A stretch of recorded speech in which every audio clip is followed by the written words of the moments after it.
નમસ્કાર, આપ જોઈ રહ્યા છો spark today news. Maharaja Sayajirao યુનિવર્સિટીની વિવિધ ફેકલ્ટીમાં પ્રથમ વર્ષમાં પ્રવેશ મેળવનાર અને બહારગામના હોવાથી યુનિવર્સિટીની હોસ્ટેલમાં પ્રવેશ મેળવવા માટે હોસ્ટેલ ફીઝ પણ ભરી નાખી હોય એવા વિદ્યાર્થીઓને હજી સુધી હોસ્ટેલમાં પ્રવેશ આપવામાં નથી આવ્યો. એટલે આ વિદ્યાર્થીઓએ મજબૂરીમાં બીજી જગ્યાએ પીજી તરીકે અથવા તો ભાડુઆતી મકાનમાં રહેવું પડે છે, જેથી તેમની આર્થિક સંકળામણમાં વધારો થયો છે. આ માટે એજીએસયુ વિદ્યાર્થી સંગઠન આગળ આવ્યું છે અને યુનિવર્સિટી સત્તાધીશોને તેમણે ઉગ્ર રજૂઆત કરી છે કે પ્રવેશથી વંચિત વિદ્યાર્થીઓને હોસ્ટેલમાં પ્રવેશ આપવામાં આવે. આ વર્ષ 2025માં જે વિદ્યાર્થીઓ એડમિશન માટે આવ્યા છે એ ઘણા બધા વિદ્યાર્થીઓ બહારગામથી આવતા હોય છે અને આવા વિદ્યાર્થીઓને રહેવા માટેની સુવિધા હોસ્ટેલમાં આપવામાં આવતી હોય છે, પરંતુ હજુ સુધી ઘણા વિદ્યાર્થીઓ એવા છે કે જેમને હોસ્ટેલ એલોટમેન્ટ કરવામાં નથી આવી અને જેના કારણે આ વિદ્યાર્થીઓ હેરાન થઈ રહ્યા છે. તેમને હોસ્ટેલમાં પ્રવેશ આપવામાં આવે તેવી માંગ સાથે એજીએસયુ સંગઠને રજૂઆત કરી છે. વિદ્યાર્થીનીઓએ જે એપ્લાય કરેલા છે જીકાસના પ્રથમ રાઉન્ડથી એ જે તે ફેકલ્ટીના જે ફેકલ્ટી કોઓર્ડિનેટર્સ છે જે હોસ્ટેલના એડમિશન માટે છે એ હોસ્ટેલના એડમિશન માટેના કોઓર્ડિનેટર જીકાસના ફર્સ્ટ રાઉન્ડથી જ એડમિશનો શરૂ કરી દીધા છે અને ઓલમોસ્ટ અમારી હોસ્ટેલની અંદર આજે 2700 જેટલા એડમિશન થઈ ચૂક્યા છે. પ્લસ રિન્યુઅલ એડમિશનની અમે ડેડલાઇન આપી હતી. એ જે ડેડલાઇન આપી 25 જુલાઈ, એના પછી પણ જે છોકરાઓની સીટો વધી છે જે ફેલ થયા અને એની જે સીટો વધી એ પણ અમે જે તે ફેકલ્ટીઓને આપી. આમાં મેજર ફેકલ્ટી આપણી છે આર્ટ્સ, કોમર્સ, સાયન્સ અને ટેકનોલોજી. આ 4 ફેકલ્ટીઓને આપણે મેક્સિમમ સીટો કેટર કરી છે. જનરલી દર વર્ષે આપણી હોસ્ટેલમાં 1000 જેવી રફલી બોયઝની અને 500 ગર્લ્સની વેકેન્સીઓ થતી હોય અને આ વેકેન્સીઓ કઈ રીતે થતી હોય કે જે પાછલા વર્ષોમાં છોકરાઓ પાસ થઈને આઉટ થયા હોય, બહાર નીકળ્યા હોય, એ વેકેન્સી આપણે નવા છોકરાને આપીએ. તો આ જે રેશિયો છે 1000 અને 500, તે 500માંથી ઓલરેડી આપણા મેજર ફેકલ્ટી જે છે આર્ટ્સ, કોમર્સ, સાયન્સ, એને આપણે 100થી વધારે સીટો આપેલી છે. આજની તારીખમાં કોમર્સને 112, આર્ટ્સને 121 અને સાયન્સને 135 સીટો આપેલી છે અને બાકીની જે પણ કંઈ વધી છે 150 સીટો એ બાકીની 14 ફેકલ્ટી ઇન્સ્ટિટ્યૂટના કેટર કરેલી છે. ઇવન ટેકનોલોજી આટલી મોટી ફેકલ્ટી છે એને આપણે 56 સીટો ગર્લ્સની આપી છે.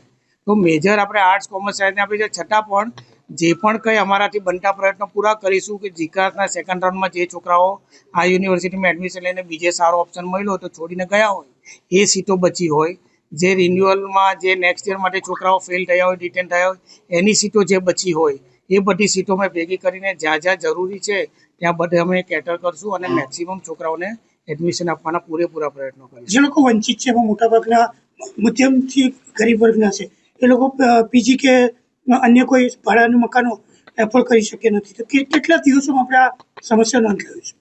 હા, અમને પણ યોગ્ય નથી લાગતું કે વિદ્યાર્થીઓને યુનિવર્સિટીની હોસ્ટેલ છોડીને બહાર પ્રાઇવેટ કે પીજીમાં જવું પડે.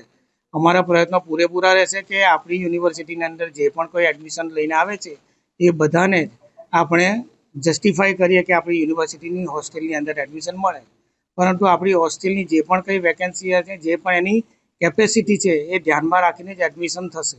ઓલ ગુજરાત સ્ટુડન્ટ યુનિયન એજીએસયુના કાર્યકર્તાઓ દ્વારા આજે એવા વિદ્યાર્થીઓ કે જે લોકોએ એમએસ યુનિવર્સિટીમાં આ વર્ષ માટે એડમિશન લીધું છે, એ ફેકલ્ટી ઓફ કોમર્સ હોય, આર્ટ્સ હોય કે સાયન્સ હોય, સાથે સાથે ફર્સ્ટ યરના વિદ્યાર્થીઓ હોય, કોઈ પણ ફેકલ્ટીના સેકન્ડ યરના વિદ્યાર્થીઓ હોય, તેવા વિદ્યાર્થીઓ કે જે લોકોએ હોસ્ટેલનું એપ્લિકેશન ફોર્મ ભર્યું હતું પરંતુ હજુ સુધી આ વિદ્યાર્થીઓને હોસ્ટેલ એલોટમેન્ટ કરવામાં નથી આવ્યું. આ એવા વિદ્યાર્થીઓ છે કે જે લોકો મધ્યમ વર્ગ પરિવારથી આવે છે. સાથે સાથે આ એવા વિદ્યાર્થીઓ છે કે જે લોકો કોઈ પીજી કે રેન્ટ પર જે હાઉસ હોય એ લોકો એફોર્ડ નથી કરી શકતા. જ્યારે યુનિવર્સિટી વાત કરતી હોય કે દરેક વિદ્યાર્થીઓનું અમે હિત જાળવીશું, તો એ વિદ્યાર્થીઓનું હિત ક્યાં જળવાય છે? ફેકલ્ટી ઓફ કોમર્સ હોય, ફેકલ્ટી ઓફ આર્ટ્સ હોય, ફેકલ્ટી ઓફ સાયન્સ છે, આ એવી ફેકલ્ટી છે કે જ્યાં બહારગામના વિદ્યાર્થીઓને તમે એડમિશન આપો છો તો એ લોકોને રહેવા માટેની જે વ્યવસ્થા હોય એ કોણ કરશે? એની જવાબદાર કોણ હોય છે? તો હોલ્સ ઓફ રેસિડેન્સના જે આજે ચીફ વોર્ડન છે યુનિવર્સિટીના ડૉક્ટર વિજય પરમાર સર, તેમને એજીએસયુના કાર્યકર્તાઓ અને આ જે વિદ્યાર્થીનીઓ અને વિદ્યાર્થીઓ આવ્યા છે તેમને સાથે રાખીને આવેદનપત્ર આપવામાં આવ્યું છે. અહીંથી અમારી માંગ છે કે આવનાર 48 કલાકની અંદર 4 ઓગસ્ટ પહેલાં આ જે પણ વિદ્યાર્થીઓએ હોસ્ટેલ માટે જે એપ્લિકેશન છે અહીં સબમિટ કરાવેલી છે ફોર્મ ભરીને, તે દરેક લોકોને જે અલોટમેન્ટ છે તે આપવામાં આવે અને જો 4 ઓગસ્ટ સુધી આ વિદ્યાર્થીઓને અલોટમેન્ટ નથી આપવામાં આવ્યું તો આવનાર સમયમાં યુનિવર્સિટીની હેડ ઓફિસ ખાતે ઉગ્રથી ઉગ્ર વિરોધ પ્રદર્શન કરી જે આંદોલન છે તે એજીએસયુના સંગઠનના કાર્યકર્તા દ્વારા કરવામાં આવશે. આ બધી ફેકલ્ટીઓમાં આશરે કેટલી વિદ્યાર્થીઓ બાકી? હજુ પણ મને લાગે છે કે કુલ જોવા જઈએ તો જે ગર્લ્સ અને બોયઝ છે લગભગ 150 થી 200 જેટલા જે વિદ્યાર્થીઓ અને વિદ્યાર્થીનીઓ છે તે લોકોને હજુ પણ જરૂરિયાત છે કે એ લોકોને હોસ્ટેલમાં અલોટમેન્ટ થાય.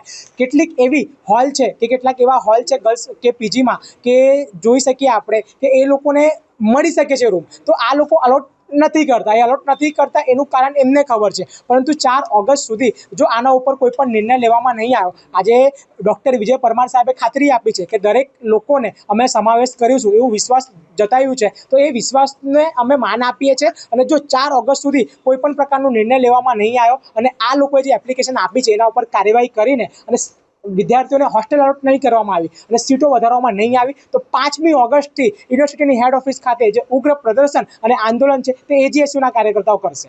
મારું નામ ગોજિયા કોમલ છે. હું દ્વારકાના નાનકડા ગામમાંથી આવું છું અને મેં અહીંયા ફોર્મ ભરેલ હતું, એપ્લિકેશન આપેલી હતી, છતાં મને હજી સુધી સીટ નથી મળી અને અહીંયા રૂમ બી ખાલી છે છતાં સીટ નથી આપતા. અને હું પીજીમાં 6000 રેન્ટ ભરીને રહું છું. ત્યાં બી ઘણી બધી સમસ્યાઓ જમવાની કરવાની થાય છે, આવવા જવા માટે થાય છે અને વધારે પૂરતી તો ફાઇનાન્શિયલ થાય છે, કારણ કે મધ્યમ વર્ગમાંથી આવીએ છીએ. એટલે ગોજિયા કોમલબેન. હું ચોટીલાથી આવું છું અને હું કોમર્સ ફેકલ્ટીમાં ભણું છું અને મને હજી સુધી હોસ્ટેલ અલોટમેન્ટ નથી મળ્યું. મેં ફોર્મ ભરી નાખ્યું છે પણ હજી મને આપ્યું નથી અલોટમેન્ટ. તો હમણાં તમે ક્યાં રહો છો? અત્યારે હું પીજી પર રહું છું. કેટલું ભાડું છે? 6000. એ તમને પોસાય છે? નહીં, જરાય નથી પોસાય એવું. અહીં તમે ફીસ ભરી દીધી છે? હા, ફીસ ભરી દીધી છે. એટલે અહીંયા ફીસ ભરવા ઉપરાંત તમે બીજે પૈસા ચૂકવી દો છો? હા. શું નામ તમારું? ખાચર વિદ્યા. સમસ્યા થાય છે, તમે પીજીમાં રહો છો અને હોસ્ટેલમાં એડમિશન નથી? ફાઇનાન્શિયલ પ્રોબ્લેમ છે અને ઘણી બધી બીજી સમસ્યા બી થાય છે, લાઈક દૂર થાય કોલેજથી. એટલે આવવા જવામાં હા, આવવા જવામાં બી તકલીફ થાય, સમય. હા.